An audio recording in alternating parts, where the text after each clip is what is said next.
What's up? It is a beautiful fall day in Vancouver. I wanted to show you how nice it is. The trees, I'm just going for a walk, meeting a client for lunch. And I really wanted to share this message with you because I just came from this incredible event where I connected with very high-level entrepreneurs from all over the world. And as we got into conversation, and when I think about the conversations that I have with my clients, this in relationship limbo, the transitional anxiety, people who are coming in to see me with anxiety-related disorders, this seems to be one of the number one challenges where people would come in to see me with stress-related disorders. I didn't really, I didn't really set out in my career to deal with this topic. But what I discovered was patients coming in to see me with stress-related disorders, with headaches, neck pain, stomach issues, all of that. This is what the complaints would come in. And of course, I would help them with their nervous system. But when I would get to know what's going on in their lives, the number one question was, should I leave my relationship? And I wanted to, I just became obsessed with solving people's problems. I really wanted to learn how to help solve people's issues who had this very thing going on.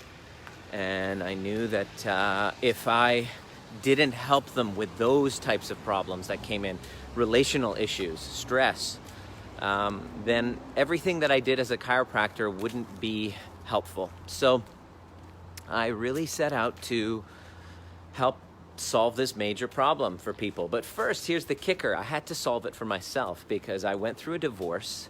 Number one, I went through a divorce several years ago. I think it was 8 years ago. And I've had my fair share of relational challenges, relationship challenges. So it's like, who am I to be talking about this stuff, right? It's what my dad says all the time. What the hell are you talking about all this stuff? Look at your life. And he's right.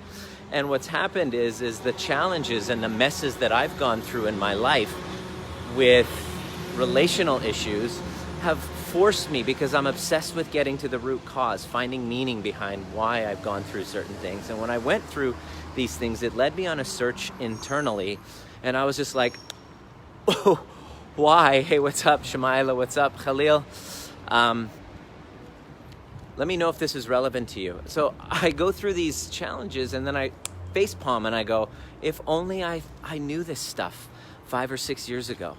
If only I knew this stuff. So now clients are coming to me all the time, and these are married couples. These are people, just stuck. They're like, should I stay? Should I go? They love each other. Here's the problem. You love each other and you want to like the other person, but you fucking can't.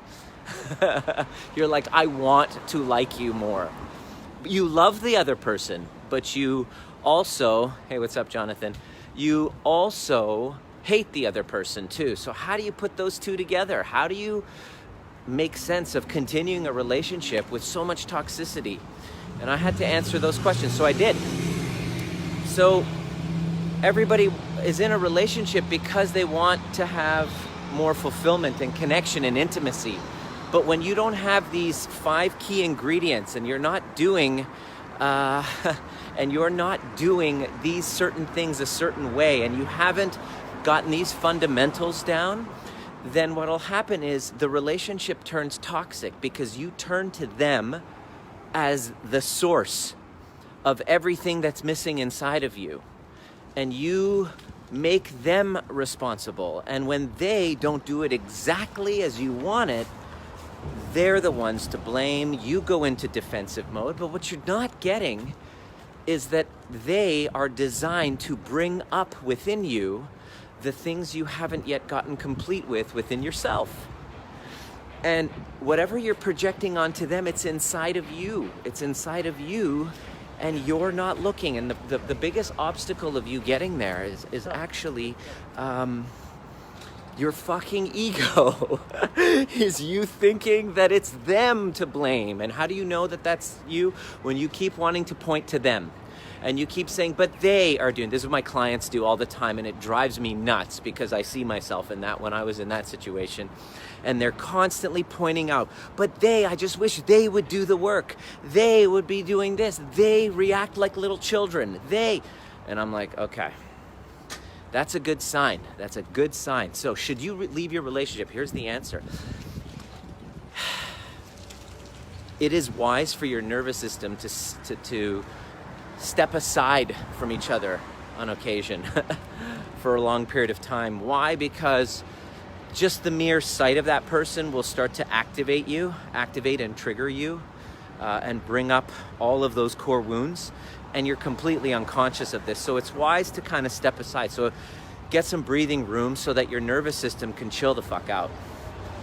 And when you get that part right, and then you start to work on the nervous system, on healing the nervous system, I hope the batteries don't die here.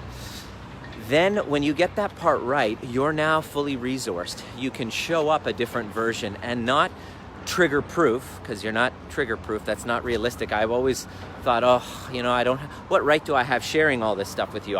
I'm not trigger proof yet. Well, guess what? You're never gonna get trigger proof. It's not about not being triggered. It's about being able to respond rather than react. And if your nervous system is too freaked out, you're not going to be able to respond. You're just going to be a freaking reactive asshole. And that's not safe. You wouldn't be safe for the other person to be around you. So it's really important that you focus on your nervous system first before you decide to react, And so what'll happen is when you get these few shifts, like clearing the nervous system, cleaning up your past resentments with mom and dad, loving your darkness, doing shadow work, what I call dark passenger work, and finding all of those shameful, embarrassing parts of you, the narcissistic, the violent, the mean, the asshole part of you that you've been running away from, you don't really want to look at because it's too painful and you're blaming the other person, you're projecting onto them. When you start to do the work properly, what will happen is that you look at the relationship as a spiritual practice. You can then approach it realistically rather than delusionally expecting that you're going to leave this person and then find somebody else who finally just doesn't bring up that stuff and doesn't piss you off finally. It's just not realistic. It's just not realistic.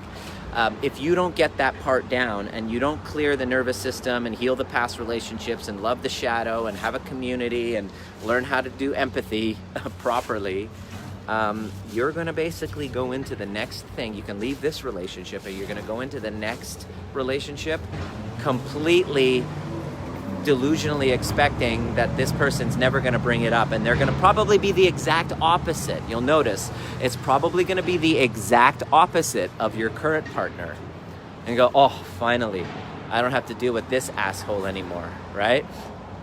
And that person, the next person, is the pendulum swings the other way, and then you start to see the crappy parts of the other side of the spectrum.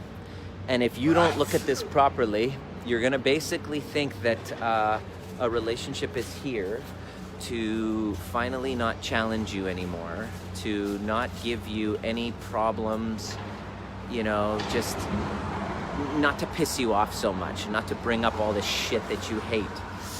And what you don't realize is that a relationship is here. What I didn't realize, I'm going to speak for myself. What I didn't realize is a relationship is here to help me expand. What's my vision? What's my mission?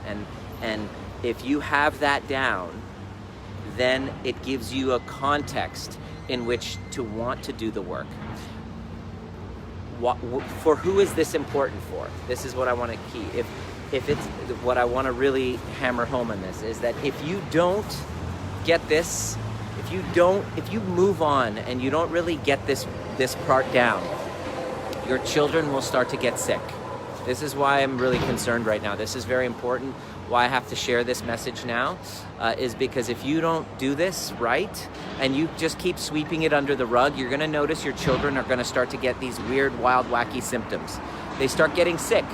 Your kids start getting sick, or they start getting anxiety and all this stuff, and then you take them to the doctor and say, hey, doc, fix this, and they're looking and it just comes out mysteriously. And what happens is when the children don't actually feel safe in their home, they're going to unconsciously act out in, well, first of all, it'll stress them the fuck out, and then secondly, it'll cause them to act out in ways which will try to guarantee an unconscious strategy of bringing the family together.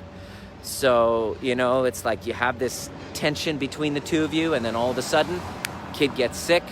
Now mom and dad are working as a team for once. Wow. So when you decide to take this on, and just instead of going, I should leave,